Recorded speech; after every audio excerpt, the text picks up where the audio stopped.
magsalita ka! Di umano, meron silang nakitang nilalang na lumilipad sa bubungan. Ano nangyari? Ano nakita mo? Magsalita ka! Ha? Ano? Kita ko manananggal. Manananggal? At ang sinasabing kanilang namataan, Manananggal? Manananggal o aswang? ang mga di umano'y nakasaksi. Ang magkaibigang itago na lang natin sa pangalang Aljen at Georgia. Manananggal? Ano? Pasado alas 9 raw nung samahan ni Aljen ang kanyang kaibigang si Georgia sa Pisonet. Nagtitiktok kami noon. Tapos nung gabi na, doon ko na sila yan sa taas ng bubong.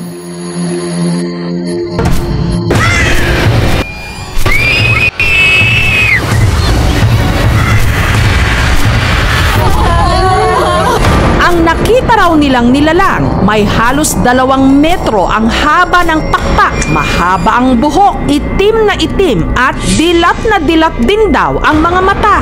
Nakatambay daw sa bubong ng kapitbahay nilang si Albert. Natakot ang mata. Sabi daw nila, nasa bubong, pero hindi ko nakita. Nakita ko talagang manananggal siya. Tapos ang haba-haba ng pakpak niya. Lahati yung katawan niya. Tapos parang nag-smile siya. Tapos lumipat siya sa kabilang bahay. Sabi ko sa kanya na paano ka? Hindi niya ako sinagot, tumakbo lang siya. Pagtingin ko sa ibabaw, yun na ang time, nakita ko nakatalikod lang siya. At maging ang kapitbahay nilang si John Real, pinatotohanan ang salaysay ng mga saksi. Nung naramdaman ko ang malakas na hangin, lumabas ako at napalingon-lingon ako sa gilid at gilid. Tapos pagtingin ko sa taas, doon ako may nakita na may isang manananggal na may mahaba na pakpak. Sa tingin ko, parehas lang kami nakita. Sa kanya, nakaharap, kaso sa akin lang nakatalikod. Ang kinatatakutang nilalang, nakita rin daw ni Rick. Oo, nakakita nga talaga siya. Kasi si pare, iihi sana siya. Kaso pagpasok niya sa CR,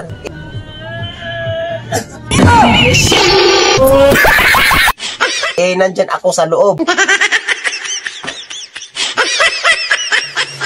Nagulat ako. Sabi ko sa kanya, doon ka na lang umihi sa labas. Paglabas ko para umihi, bigla akong nakakita ang babaeng nakatuwad.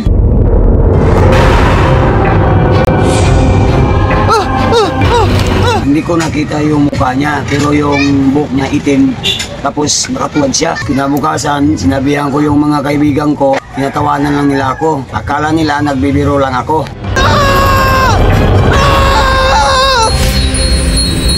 Pero hindi biro ang idinudulot nitong takot ngayon sa kanilang lugar. Ang iba, may handang bagakay o kawayang may palim. Kanya-kanya na rin silang lagay sa pinto ng bawang at asin. Anong mukha niya? Anong malaking mata niya? Sobrang laki. Mahaba yung bakbak. Manananggal sa katawan? Manananggal siguro, pare. Kumuha kami ng artist para mapas-sketch namin kung anong nakita ng pamangkin ko. Ayun, nag-usap sila ng pamangkin ko. Sinasabi ng pamangkin ko kung anong nakita niya. Tapos, i-drawing ng artist.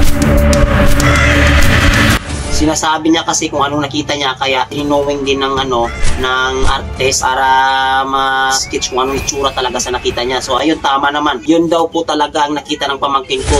Sa tulong ng sketch artist, iginuhit nila ang itsura ng nakita raw ng mga bata.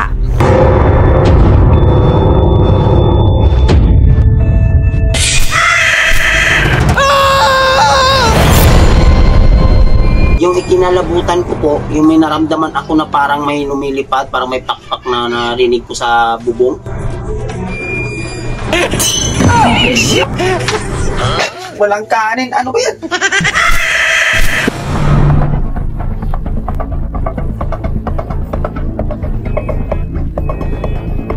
Lumabas ako. Paglabas ko, pagtingin ko sa taas,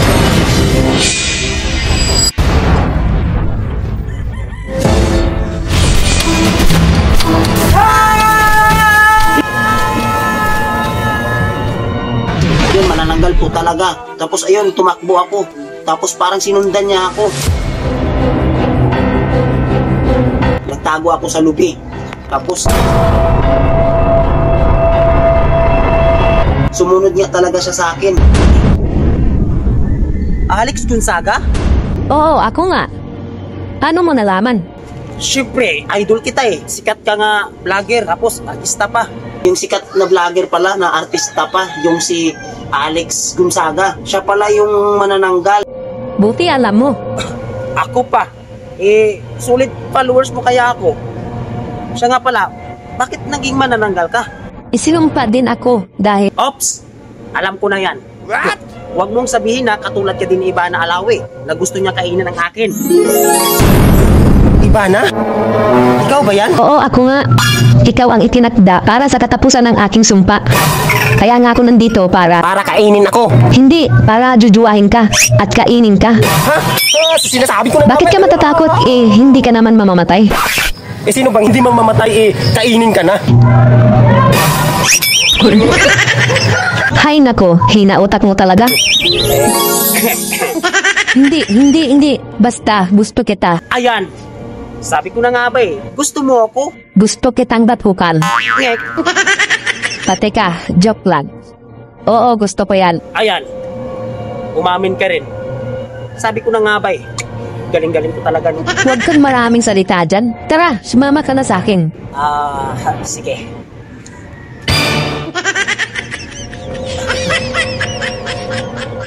Tika. Ayoko. Hindi talaga ako nag-iisip. Naku. Bakit?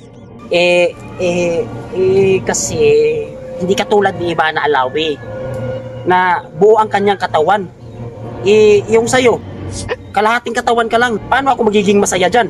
Hoy, sasaya ka dahil kukunin natin doon sa kabila ang kalahati kong katawan. Kasi nahuli ng mga tao. Ngek! Ayaw mo ba nun? Pag nabawin mo yon, ibibigay ko sa iyo kahit buong araw pa. Wow! Sinabi ko, baka katulad ka rin ni Ivana nung nakaraang buwan na nakita ko yung manananggal si Ivana Alawi. Tapos siya naman, si Alex Gonzaga naman, naging manananggal din. Magkapareha silang history, pero iba pa lang sa kay Alex Parang papahirapan ako.